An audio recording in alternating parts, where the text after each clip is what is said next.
반야바라 밀다 심경반자재보살이 깊은 반야바라 밀다를 행할 때 오니 공한 것을 비추어 보고 온갖 고통에서 건너느니라. 사리자여, 색이공과 다르지 않고 공이색과 다르지 않으며 색이고 공이요 공이고 색이니 수상행식도 그러하니라. 사리자여, 모든 법은 공하여 나지도 멸하지도 않으며 더럽지도 깨끗하지도 않으며 늘지도 줄지도 않느니라.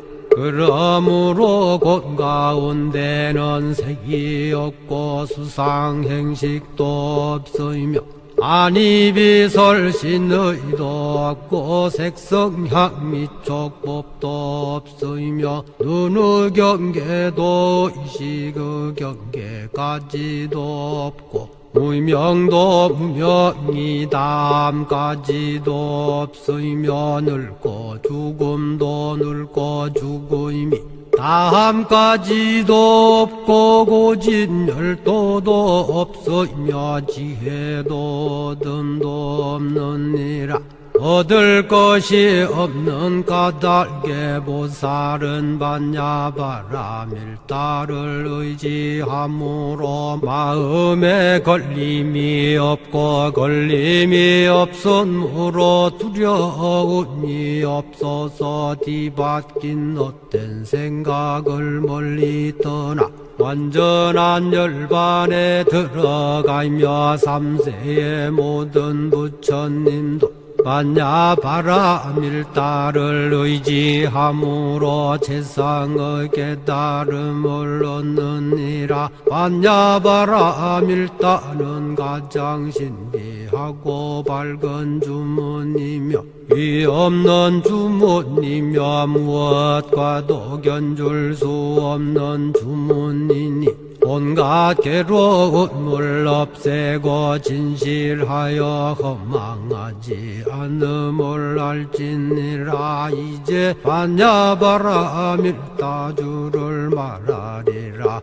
아제 아제 바라 아제 바라 승아제 모지사바 아제 아제 바라 아제 바라 승아제 모지사바 아제 아제 바라 아제 바라 승아제 모지사바.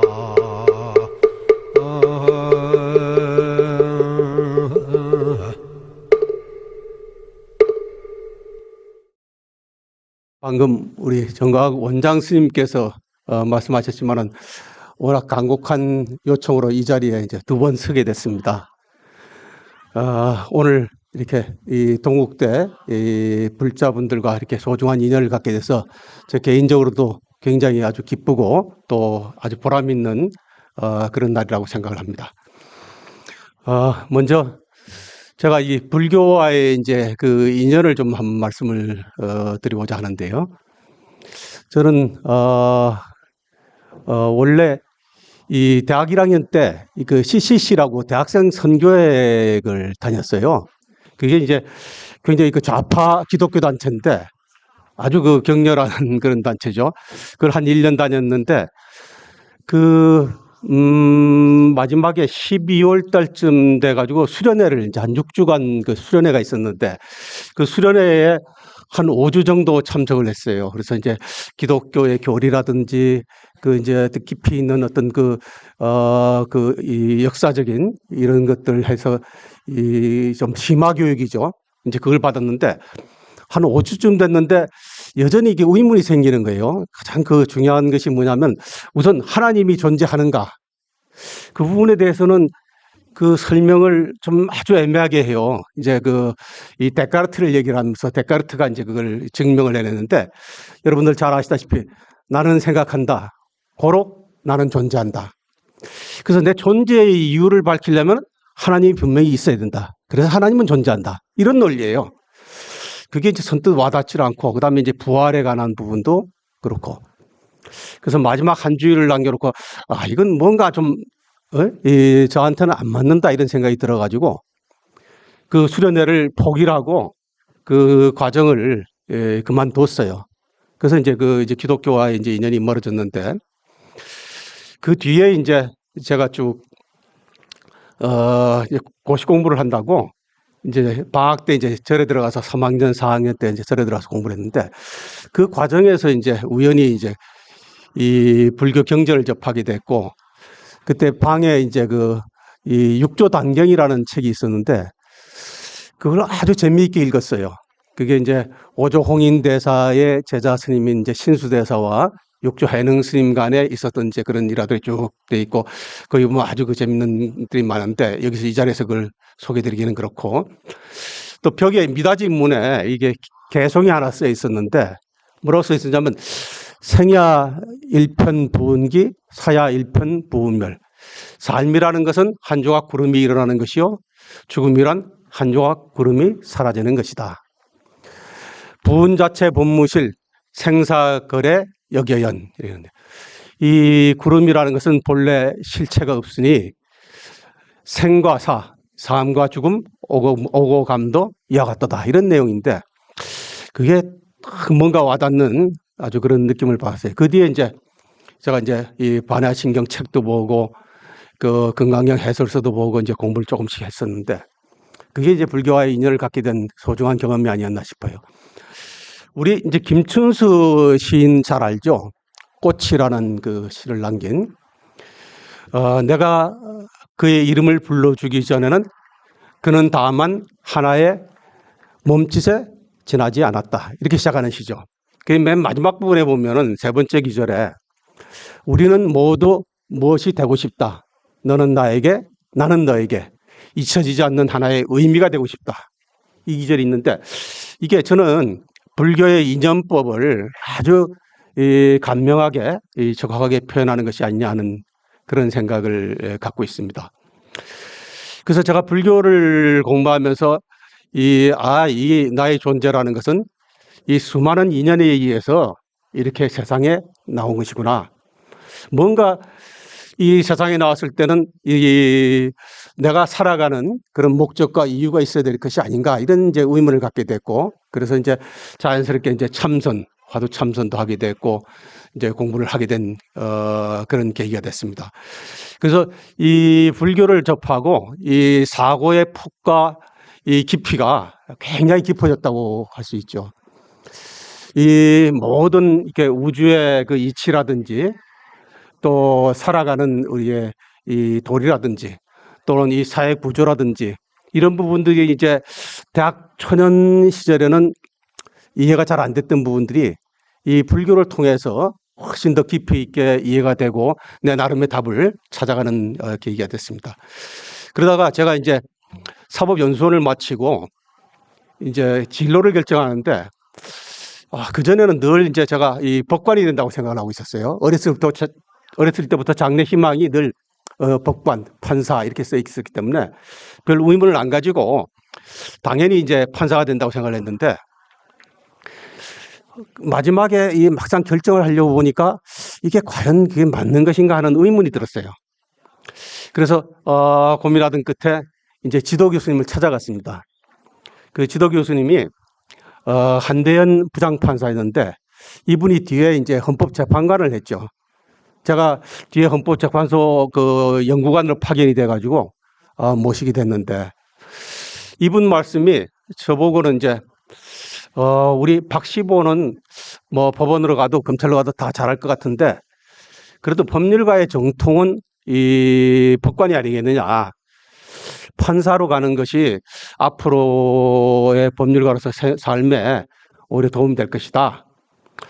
이제 그래서 그러면 이제 판사로 가야 되겠다 이 생각을 하고 나왔는데, 가만히 하니까 한쪽 얘기만 듣고는 이게 뭔가 미흡한 것 같아요. 그래서 이제 옆방에 지도 교수님을 찾아갔는데, 그 이제 지창권 이제 부장판사라는 분인데, 이분은 나중에 이 대법관을 했어요. 근데 이분이 제가 가서 이제 그 진로에 대한 그 고민을 얘기하면서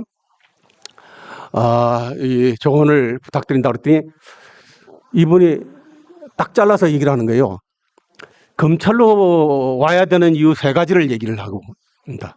그 세 가지가 첫 번째가 이제 검사는 이 보통 이제 수사와 기소를 하고 이런 재판에 관여하는 이런 것이 주된 업무로 알고 있는데 사실은 업무 영역이 굉장히 넓다. 그런 이제 이 수사, 이 재판뿐만이 아니고 이 법무부나 또는 법제처, 국회 파견이 돼서 이런 입법 업무에도 관여를 하고 또 기타 뭐 그때는 이제 안기부였죠. 지금은 국정원이지만 안기부나 또 청와대 이런 데 파견이 돼 가지고 국정에 관여할 수 있는 그런 기회가 많이 있다. 그 외에도 여러 기관에 이제 파견도 되고 그런 다양한 업무를 하게 되는데 그만큼 이 검사로서는 할 수 있는 역할이 많이 있다. 그게 굉장히 보람 있는 일이다. 두 번째로는 검사의 업무는 굉장히 역동적이다.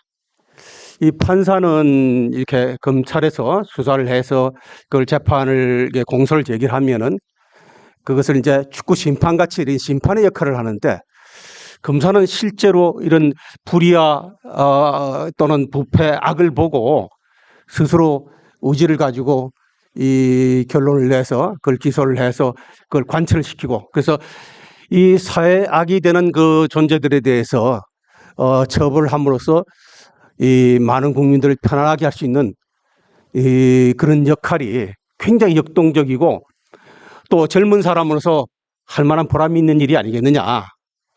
그렇게 얘기를 해요. 이제 마지막 세 번째로 검사는 한마디로 세상을 바꿀 수 있다. 제가 사실 그 말에 딱 이게 넘어갔는데 이 불의와 이 부패라든지 이런 거악에 대해서 검사가 의지를 가지고 능력을 발휘하면은 세상을 좀 더 이 맑고 바른 그런 것으로 바꿀 수 있지 않느냐. 그만큼 보람 있는 일이 어디 있겠느냐. 그래서 제가 사실은 그 말에 넘어가 가지고 그날로 바로 검사로 가기로 결심을 하고 지원서를 썼어요. 그래서 이제 그 뒤로 만 27년간의 이제 검사 생활을 했는데 사실은 이제 인관을 하고 나서는 바로 후회를 했어요. 너무 일이 많고 힘이 들어가지고 일을 계속 해도 되는가 하는 그런 고민이 생겨가지고 1년 뒤에 전관을 할까? 이제 판사로 다시 갈까? 이제 이런 생각을 하게 됐는데 그래도 그렇게 이 모처럼 아주 여러 각도로 이게 고려를 해서 결심을 했는데 바로 이거 바꾸는 거는 적절하냐? 1년만 더 참자. 1년, 2년, 3년 하는 게 27년을 하게 됐죠. 그러면서 이제 검찰에서 많은 이제 경험을 하게 됐습니다.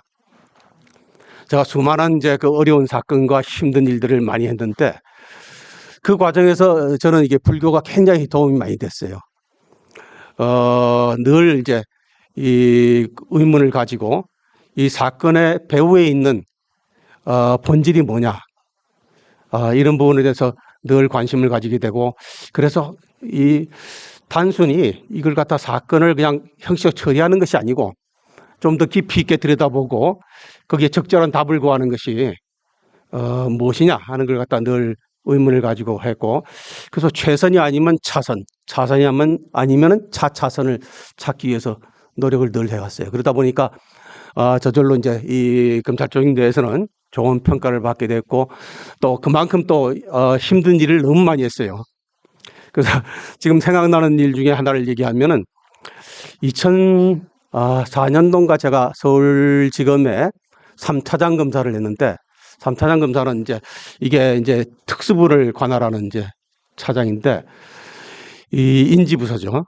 지금 한동훈 장관이 거쳤던 그 자리죠. 일이 엄청나게 많은 자리인데 그때 아주 대형 그 비리 사건이 터졌어요. 노무현 정부 중반기에 그 유선 게이트라는 사건이 있었는데 그 사건이 이제 막바지에 이르렀을 때 한 50여일간 수사를 했는데 한 일주일 남겨놓고 이제 중요 인물을 이제 소환을 했는데 이분이 나오질 않는 거예요. 근데 이분은 이제 사실은 피의자가 아니고 이제 그 수사 진행 과정에서 이제 사실을 밝히기 위해서 도움이 꼭 필요한 이제 그 참고인인데 나오질 않으니까 이 강제로 나오게 할 수 있는 방법이 없는 거예요. 피의자는 안 나오면 이제 체포영장을 하면 되는데, 그래서 이제 설득을 했죠. 당신이 대통령을 지근거리에서 모시고 굉장히 친분 있는 사람으로서 대통령이 지금 의혹이 제기된 사건에 대해서 그것을 해명을 하고 사실관계가 어떻다고 밝히지 않으면은 이 사건에 대해서 결론을 냈다 하더라도 국민들이 납득을 하겠느냐. 그리고 당신으로서는 우선 대통령이 의혹이 제기된 것을 갖다 해명을 해서 밝혀야지 그게 도리지 그거는 안 맞는 얘기 아니겠느냐. 이랬더니 이제 처음에는 버티다가 나중에는 이제 오케이를 했어요. 나오겠다. 그런데 조건이 이제 얘기하는 거예요. 조건을 자기는 이 언론에 노출이 되면 절대 못 나오겠다. 언론에 노출되는 건 이제 방송 카메라가 와서 이제 사진을 찍고 이제 그런 식으로 이 기자들이 옆에서 질문 공세를 펴고 이제 이렇게 하는 거는 이제 못 견디겠다는 거죠. 그래서 방법은 없고 약속을 했습니다. 제가 좋다. 그러면 언론에 노출 안 되는 조건으로 나와달라 했더니 이제 오케이라고 나왔는데 이 수사를 하게 되면은 이 이제 사각 그 지대가 되는 시간이 있어요.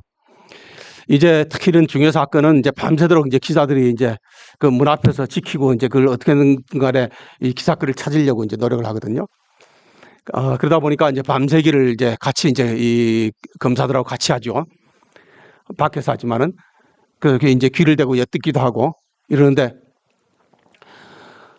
그게 이제 한 7시쯤 되면은 이제 대개 다 이제 끝나고 이제 밥 먹으러 가야 되는 시간이니까 그때는 이제 전부 다 이제 기자들도 밥 먹으러 가야 되고 그가 텅텅 비죠.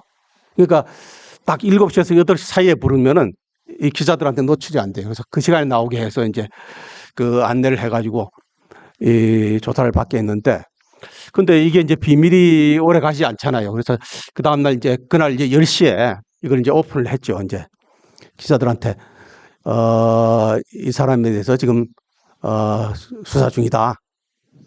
라고 얘기를 했는데 사실은 그 전날 이제 무슨 일이 있었냐면은 그 전날 이제 기자단에서 그 이제 간사가 이제 질문을 했어요.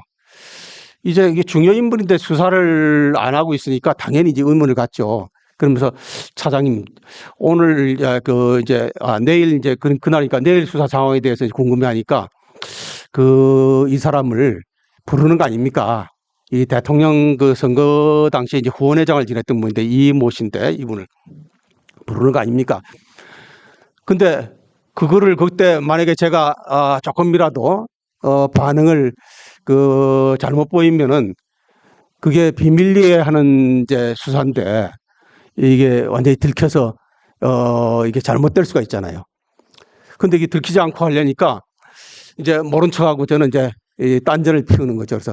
그래서 내가 우리 고관사를 보니까 이 학교 다닐 때 배운 시조가 생각이 난다.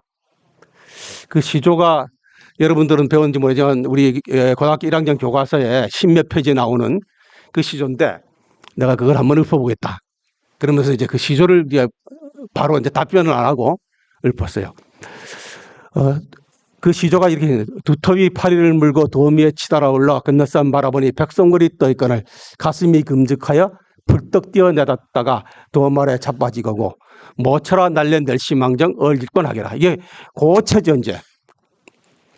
그래서 이걸 번역을 했는데 두꺼비가 파리를 이제 잡아서 물고 이제 먹이까지 이제 얻었으니까 기분이 좋아져 가지고 이 거름더미 위에 올라가서 탁 폼을 잡고선 이렇게 보니까 하얀 송골매가 떠 있거든요. 이게 송골매가 이 두꺼비를 잡아먹잖아요. 그러니까 몰래 가지고 이제 풀쩍 뛰어내렸는데 이게 이제 밑에 이게 처박힌 거예요. 그래서 일어나 가지고는 한다는 소리가 모처라. 이게 모처라는 이제 아라는 감탄사고 내가 아주 날래길래 망정이지 아니었으면 크게 어을질 뻔 이게 멍들 뻔했구나. 크게 다칠 뻔했구나. 이런 시조예요. 그래서 이 시조를 설명하고 이제 사설 시조도 얘기하고 이러다 보니까 한 한 20분 정도 지나가 버렸죠. 기자들이 이제 질문하기를, 그러면은 우리 고관사가 두껍이라는 얘기네요, 이런 거예요. 그래서 제가 그게 아니고 내가 두껍이고 우리 고관사는 송골매라는 얘기지. 이러고 넘어왔는데 처음에 질문이 뭐였던지는 아무도 기억을 못 하는 거예요. 그냥 안 들키고 넘어갔어요.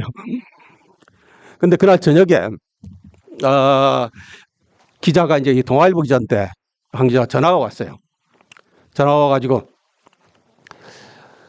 내일 아침에 이 모 씨를 불렀죠, 이런 거예요. 그래서 깜짝 놀래가지고 우리 한 기자 그거 어떻게 알았어? 그랬더니 자기가 확인을 했는데 이게 틀림없다는 겁니다. 그래서 제가 이 차장님께 그 확인 전화를 드린 거니까 답변을 해달라는. 근데 제가 그걸 예스다 노다라고 답변을 하면은 기자들은 이제 이미 기사를 다 써놓고 이제 확인하는 거거든요. 그래서 이거를 들킬 수는 없고, 그래서 우리 황 기자, 내가 우리 황 기자한테 해줄 수 있는 얘기는 섣불리 써서 오보내지 말고 신중하게 잘 판단해, 이런. 그러니까 이게 예스도 아니고 노도 아니니까 이게 헷갈리는 거예요.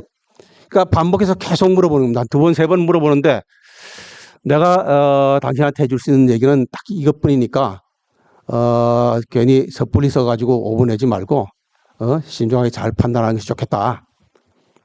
그랬더니 이 황 기자가 이제 기사를 써가지고 송고를 하면서 약간 이제 이게 자신이 없으니까 막 끝을 조금 흐렸던 모양이에요.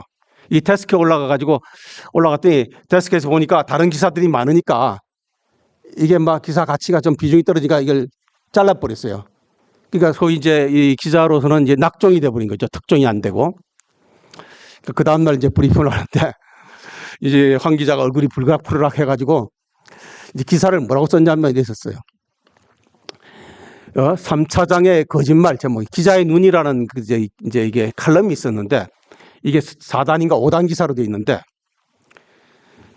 이 서울지검의 박 누구누구 3차장 검사는 지금까지 이 대형 비리 사건을 수사하면서 원칙을 지켜가지고 철저하게 그것을 아주 성의껏 이 기자단과 또 언론과의 호흡을 맞춰가면서 잘 해왔다.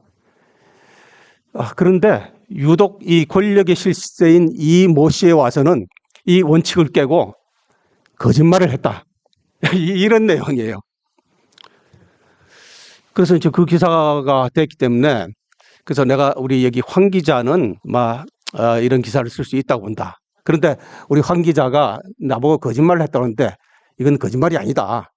내가 왜냐면 거짓말쟁이로 이게 낙인이 되면 여러분들이 나를 안 믿을 것이고 앞으로 언론과의 관계에 있어서 이게 중대한 문제가 되니까 내가 해명을 해야 되겠다. 그러면서 그 스토리를 얘기를 했어요. 이 사람이 언론에 노출되면 절대 안 나온다고 해서 내가 부득이 약속을 했고 그래서 수사를 하게 됐고 그 이후에는 내가 오픈을 했지 않느냐. 근데 만약에 황 기자가 그게 기사를 써서 이게 기사화가 되면 이제 지방판에 이제 들어가면서 이게 조간에 이게 이 배달되는 조간에는 다 이제 이게 소환 조사 중이라는 얘기가 다 나오게 되죠. 그럼 뭐 이걸 보는 순간에 이 모 씨는 안 나와 버리는 거죠. 처음 약속을 어긴게 돼 버리니까. 그러면 결국은 이게 오보지. 내가 오보내지 말라고 그랬지 언제 안 불렀다고 그랬냐. 그래서 그 자리에 기자들이 다 납득을 했어요. 그래서 이후에 그거를 시비를 안 걸고 자연스럽게 이 기자단과 신뢰관계를 맺어가면서 언론과의 좋은 그런 관계를 유지함으로써 사실상 도움도 많이 받고 또 그 수사를 성공적으로 이끌어내는데 아주 큰 도움이 됐습니다.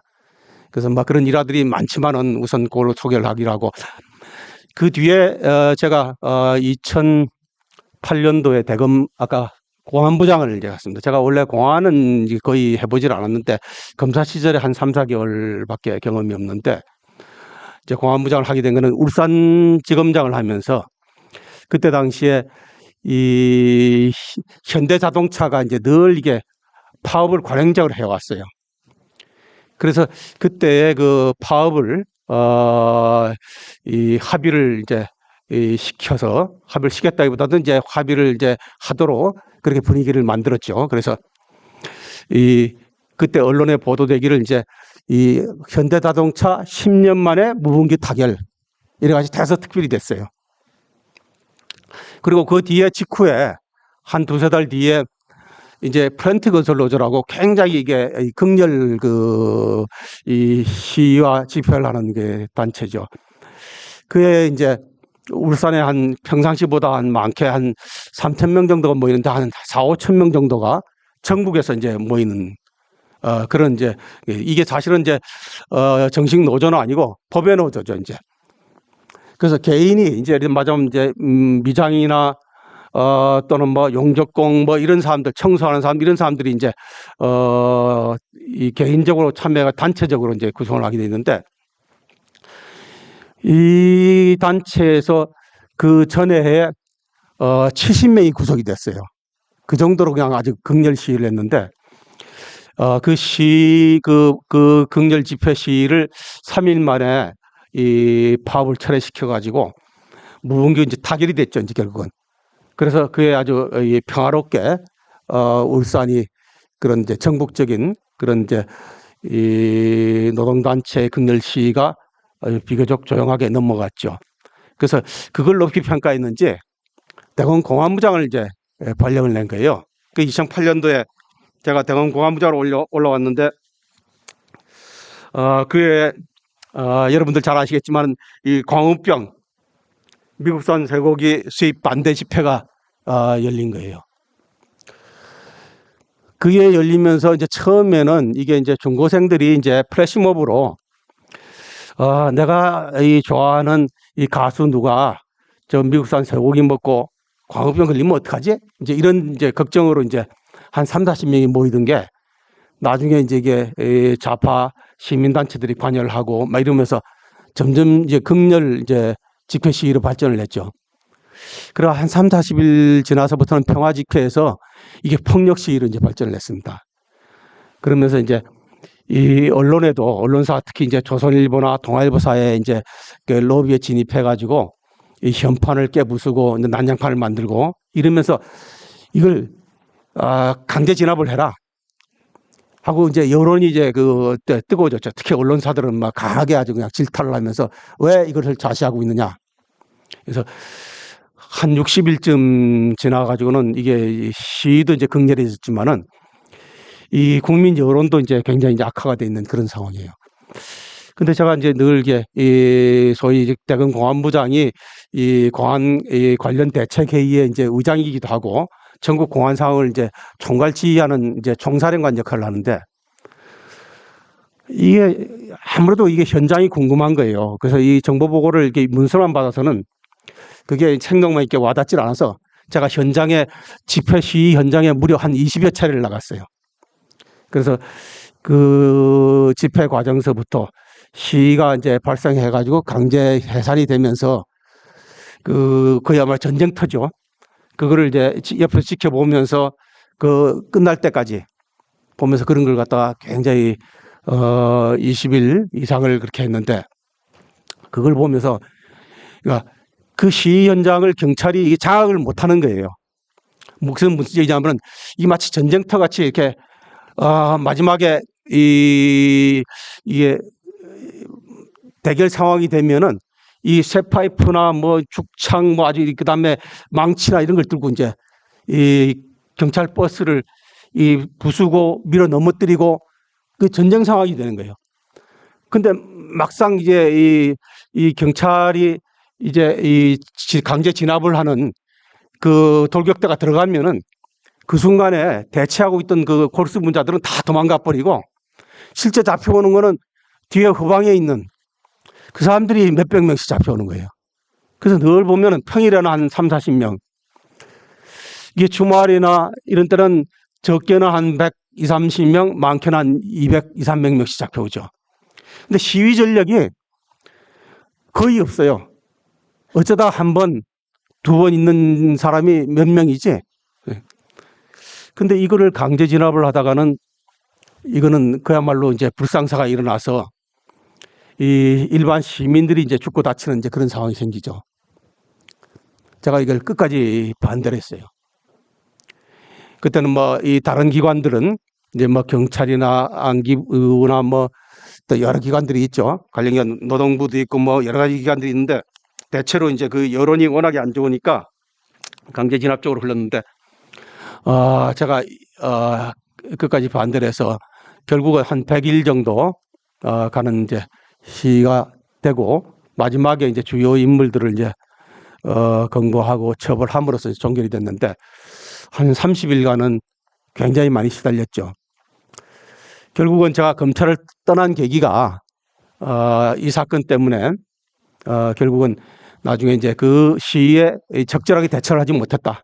그래서 정치적인 책임을 지고 이제 검찰을 떠나는 이제 기회가 됐습니다. 그 뒤에 이제 대구 검사장을 하고 서울 동부 검사장을 하고 마치고 제가 이제 변호사 개업을 했죠. 그래서 다행히 이제 김현장 변호사로 들어가서 한 6개월이 채 안 됐는데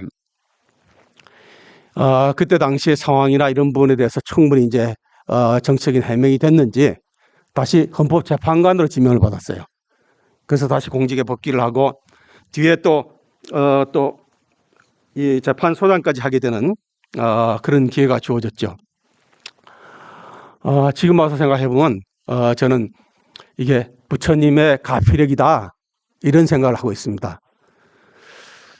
제가 공직을 잘 마무리한 것도 이게 부처님 가피력이 아니냐 하는 그런 생각을 가지고 있고 지금도 늘 그런 부분에서 다시 생각을 하면서 내가 받은 것을 어떻게 돌려줘야 될 것이냐 이제 이런 생각들을 많이 하고 있죠. 그래서 사실은 동국대 와서 이렇게 강의를 하게 된 것도 제가 기여할 수 있는 방법의 하나로 이게 제일 맞지 않겠느냐 해서 이런 기회를 갖게 됐습니다. 조금 이제 화제를 바꿔서 이 빅뱅이라는 얘기 들어보셨죠? 가수 이름도 빅뱅이 있지만은 빅뱅이라는 게 이제 우주의 이제 그 시발점이 되는 대폭발을 얘기를 하죠. 우리가 지금 살아가는 이 시대를 이 언론이나 그 학자들 중에는 이걸 글로벌 빅뱅 시대 이렇게 얘기하는 분들이 이제 많이 있고 실제로 이게 사회가 급격히 변화하고 있죠. 그래서 이 사회 구조가 근본적으로 바뀌고 사회 질서가 변화를 하는 이런 시기에 있다는 겁니다. 그게 이제 말하자면은 이제 AI라든지 빅데이터, IoT나 또는 양자 컴퓨터, 또 유전자 편집, 또 그 외에도 뭐 이런 이제 합성 생물학 뭐 이런 아주 첨단 기술이 전부가 이 급격히 발전하는 이 와중에서 엄청나게 지금 사회가 변화하고 있고 2030년대에 가면은 지금 있는 직업들 중에 한 70%가 없어질 것이다. 이렇게 예측하는 학자들도 많죠. 그 정도로 변화를 하고 있는데 이 미래가 과연 어떻게 바뀔 것이냐 이런 부분에 대해서는 아직도 이 정확한 답을 못 내놓고 있는 그런 현실입니다. 또 최근에는 이렇게 미중 무역 전쟁을 비롯해 가지고 이 격렬한 이 국가 경쟁 내지는 이 기술 전쟁이 지금 일어나고 있고 그걸 토대로 해서 또 국제 정치적으로는 이제 러시아 우크라이나 전쟁을 비롯해 가지고 또 최근에는 이제 이 하마스가 이스라엘을 공격을 해 가지고 또 중동 전쟁으로 비화하느냐 이게 3차 세계대전이 되는 거 아니냐라는 우려도 지금 많이 그렇게 표명을 하는 분들이 있죠. 거기다가 지금 중국은 이 대만을 침공하려고 언제라도 기회를 노리고 있고 또 그 와중에 우리나라의 경우도 지금 안보가 극히 불안한 상태다라는 것이 부각이 되고 있는 그런 현실이죠. 이런 위기 상황에서 과연 오늘날 살아가는 우리의 현대인은 어떻게 살아가야 될 것이냐, 특히 여기 계신 불자들은 어떻게 살아야 될 것이냐 하는 문제를 가지고 제가 늘 이제 그걸 가지고 이게 강의를 하는 소재로도 쓰고 있는데 물론 오늘 같은 이제 얘기들은 아닙니다. 그런데 이걸 살아가기 위한 가장 기본적인 해법은 이 삶의 중심축이 있어야 된다는 겁니다. 그건 다름 아닌 이제 이 불교죠. 이 부처님의 가르침을 이 살아가는 이 중심축으로 해서 살아가면은 이 미래에 대한 이 불안과 또는 여러 가지 어려움도 슬기롭게 헤쳐나갈 수 있지 않느냐 하는 이 불교의 그 진수는 이 생명 존중 그리고 상생, 이런 거라고 생각하는데 우리 헌법이 지향하는 가치가 바로 그겁니다. 인간 존중과 상생. 우리 헌법 10조가 뭐라고 규정을 하고 있냐면 모든 국민은 인간으로서의 존엄과 가치를 가지며 행복을 추구할 권리를 가진다. 우리 헌법 전문에서는 이 각인의 기회를 균등히 하고 능력을 최고대로 발휘하게 하여 이렇게 표현을 하고 있죠. 바로 그런 이 불법을 잘 실천하는 것이 삶을 자기 중심을 가지고 살아가는 길이 아니냐 이렇게 생각합니다. 두 번째로는 미래에 대한 어떤 그런 변화에 대한 감각을 키워야 되지 않느냐. 미래 변화에 대한 감각은 말하자면 질문을 하는 것이죠. 미래가 어떻게 바뀔 것이냐. 그러니까 무엇이 변하는가. 그 다음에는 왜, 어떤 이유로 변하는가. 세 번째로는 이것이 앞으로 어떻게, 언제, 어떤 방식으로 나타날 것이냐. 그 다음에 끝으로는 그렇다면 여기서 오는 기회는 무엇인가. 이런 질문을 하다 보면 자연스럽게 그 답이 구해질 거라고 그럽니다. 이거는 바로 이제 여러분들이 이제 참선하면 화두를 드는데 그런 본질적인 그런 질문과도 연결이 돼 있죠. 그래서 세 번째로는 다시 떼어서 얘기를 하면 이 질문의 중요성을 이제 얘기를 한번 하고 싶습니다. 이 질문의 중요성은 다름 아닌 이 아인슈타인이 그런 얘기를 했어요. 이 위기 상황에서 어쩌면 지구의 멸망을 초래할지도 모를 그런 위기 상황에서 1시간밖에 남아있지 않다면 아인슈타인은 나는 55분간을 질문을 찾는데 쓸 것이다. 이 말은 무슨 얘기냐면 질문을 찾으면은 답은 5분 이내에 저절로 찾아진다 이런 얘기죠. 우리가 이제 이 참선을 하면서 이 먹고 참선을 하잖아요. 그러면 나라는 존재는 무엇이냐 하는 것에 대해서 끊임없이 그걸 갖다가 통찰을 하고 의문을 가지고 이 관조를 하게 되는데 그러면서 또 살아가면서는 그런 많은 부딪히는 현실과 문제에 대해서 질문을 함으로써 답을 스스로 갖게 되는 거기에 대한 좋은 그 해안을 제공하고 있다고 생각을 합니다. 시간이 지금 많이 경과해서 조금 압축을 해야 될 것 같은데, 근데 이 3세 인과경에 그런 얘기가 나온다고 그러죠. 이제 전생을 알고 싶으면 현재 내 모습을 봐라. 욕지 전생사 하면 바로 이 전생을 알고자 하면 이 금생 수자시 내가 지금 현재 받고 있는 것이 바로 내 전생이다 하는 욕지 미래사 미래를 알고자 한다면 금생 작자시 내가 바로 현재 하고 있는 행동 내가 짓고 있는 것이다. 바로 오늘을 올바르게 아까 얘기했던 그런 세 가지의 원칙을 가지고 살아가신다면은 당연히 그 답이 주어지는 것이 아니냐 하는 그런 생각을 하고 있습니다. 우리가 이 세상에 온 목적은 결국은 전생에서 다 배우지 못한 그런 많은 부분을 새로 더 배우고 또 더욱더 사랑하고 또 그것을 실천하면서 또 불법을 널리 전파를 해서 많은 가까이 있는 이웃들이 보다 행복한 삶을 살 수 있도록 도와주는 일. 이것이야말로 정말 진정한 이 행복이고 성공이 아니냐 하는 그런 생각을 합니다. 이제 마무리를 하겠습니다. 제가 헌법재판소장을 끝으로 그 퇴임사를 하면서 이 탄핵 재판 와중에 이제 제가 퇴임을 하게 됐는데 한 92일간 재판을 했는데 한 30일 정도, 60일이 조금 58일간인가 제가 그 재판 진행을 하다가 임기를 만료를 하게 됐습니다. 그래서 무거운 마음을 가지고 퇴임사를 하면서 제가 이 선시를 하나 인용을 했어요. 그 시를 여러분께 소개하면서 마치고자 합니다. 뭔가 비란상벽허하니. 꿈속에서 이 난새를 타고 푸른 허공에 올랐더니 시지신세 일거래라. 비로소 이 몸도 세상도 한 움막임을 알았네. 귀래 착인 한단도 하니 이 행복했던 꿈길에서 깨어나 돌아와 보니 산조일성 춘회라. 산새의 맑은 울음소리 봄빛 끝에 들리네.